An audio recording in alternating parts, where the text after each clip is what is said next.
Sari dulunya dikenal sebagai gadis biasa.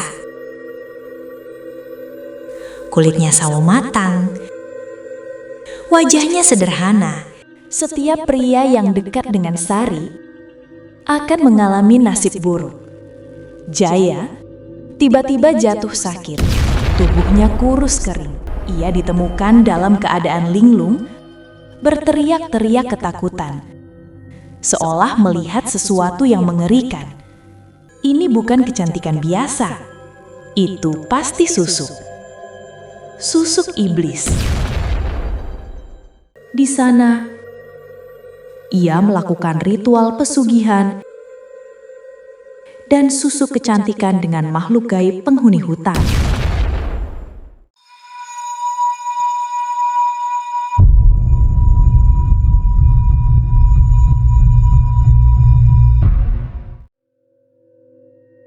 Sari, kau telah melampaui batas.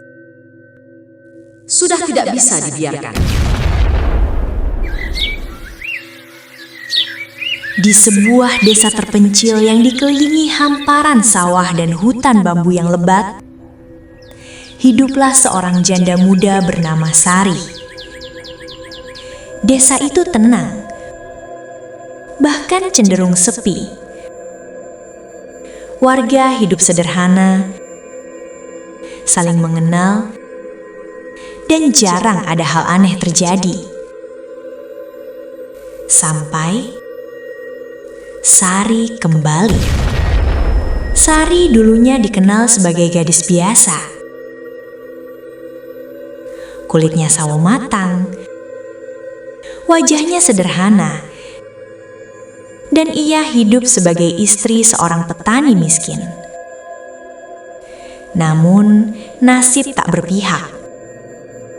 Suaminya meninggal secara mendadak, meninggalkan Sari sendirian tanpa anak. Sejak itu, Sari menghilang. Orang-orang desa hanya berbisik-bisik. Ada yang bilang ia merantau ke kota. Ada yang bilang ia bekerja sebagai pembantu. Tapi ada juga yang berani bersumpah. Mereka melihat Sari berjalan menuju hutan larangan di ujung desa. Hutan yang sejak dulu dianggap angker. 3 tahun berlalu. Suatu sore menjelang maghrib, saat langit berubah jingga keunguan, Sari kembali.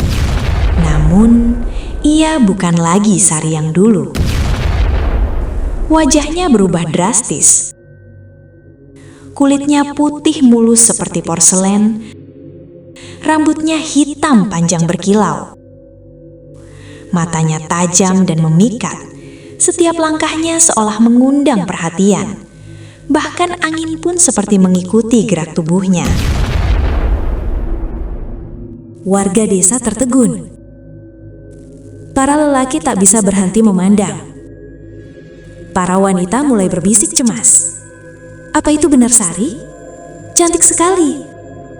Seperti bukan manusia. Sejak hari itu, kehidupan desa berubah. Sari tinggal sendiri di rumah kecil peninggalan suaminya. Namun, anehnya, rumah itu kini terlihat jauh lebih bersih, bahkan terkesan mewah dari dalam. Tidak ada yang tahu dari mana ia mendapatkan uang. Setiap malam Jumat, lampu di rumahnya selalu menyala terang. Dari dalam, terkadang terdengar suara bisikan atau nyanyian lirih yang membuat bulu kuduk meremang.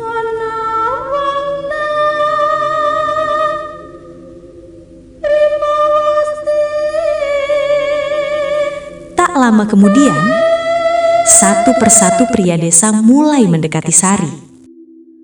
Pertama adalah Jaya, pemuda gagah yang dikenal rajin dan sopan. Ia sering membantu warga, tapi sejak mengenal Sari, ia berubah. Ia sering terlihat duduk di depan rumah Sari hingga larut malam.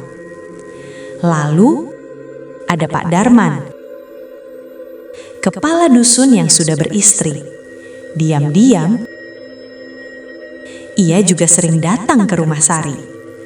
Dan yang paling mengejutkan, bahkan Ustadz kampung pun mulai terlihat beberapa kali berbincang dengan Sari.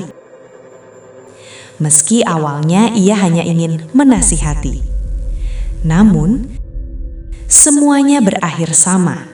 Mereka menjadi tergila-gila. Anehnya, setiap pria yang dekat dengan Sari akan mengalami nasib buruk. Jaya tiba-tiba jatuh sakit, tubuhnya kurus kering, matanya cekung, seperti kehilangan tenaga hidup.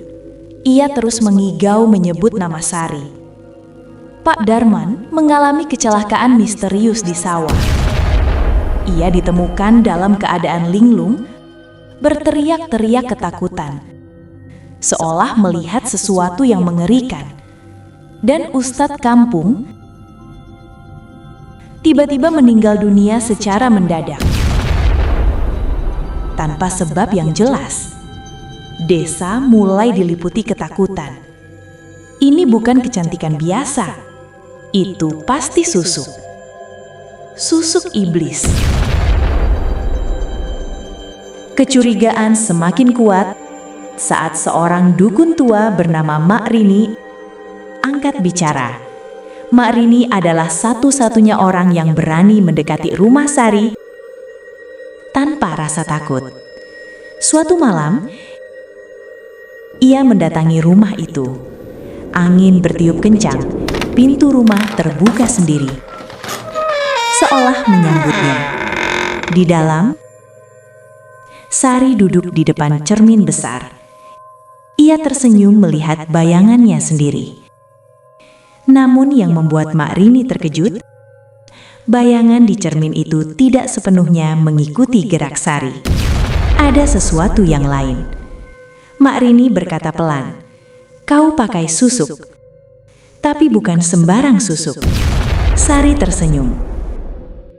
"Semua orang ingin cantik, Mak. Aku hanya mengambil jalanku." Mak Rini menggeleng. "Itu bukan jalan, itu perjanjian." Sari berdiri perlahan. Matanya berubah tajam. "Perjanjian yang memberiku segalanya." Mak Rini menatapnya dalam-dalam dan akan mengambil semuanya dengan cara yang lebih kejam. Sejak malam itu, terungkaplah rahasia Sari. Ia memang pergi ke hutan larangan bertahun-tahun lalu. Di sana, ia melakukan ritual pesugihan dan susuk kecantikan dengan makhluk gaib penghuni hutan. Namun, syaratnya mengerikan. Setiap kecantikan yang ia dapatkan harus dibayar dengan energi kehidupan pria yang tergoda olehnya.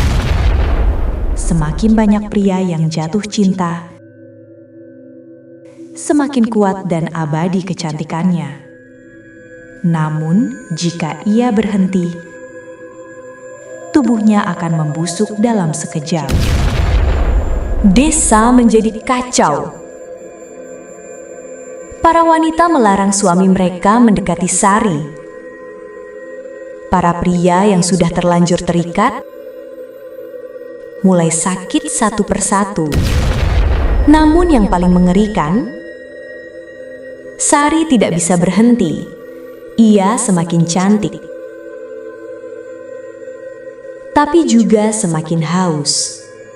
Setiap malam, ada saja pria yang datang diam-diam ke rumahnya, seolah ada kekuatan yang memanggil mereka. Dan setiap kali itu terjadi, satu lagi nyawa perlahan terkuras. Hingga akhirnya, warga desa memutuskan sesuatu. Mereka mendatangi Mak Rini. Harus dihentikan. Mak Rini mengangguk. Tapi resikonya besar. Jika susuk itu dicabut, yang menanggung bukan hanya dia, mereka tetap bersikeras.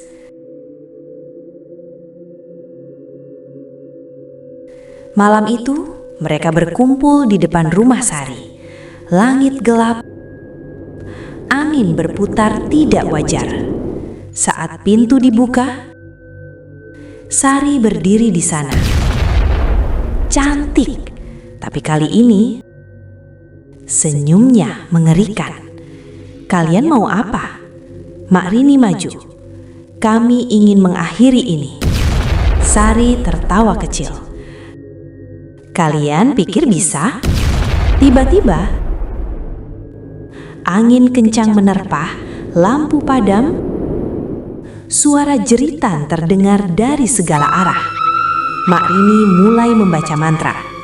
Warga memegang erat satu sama lain. Sari menjerit. Tubuhnya bergetar hebat. Satu persatu, jarum-jarum halus mulai keluar dari wajah dan tubuhnya. Darah mengalir. Kecantikannya mulai luntur. Kulitnya menghitam, mengeriput, membusuk dalam hitungan detik. Ia berteriak kesakitan.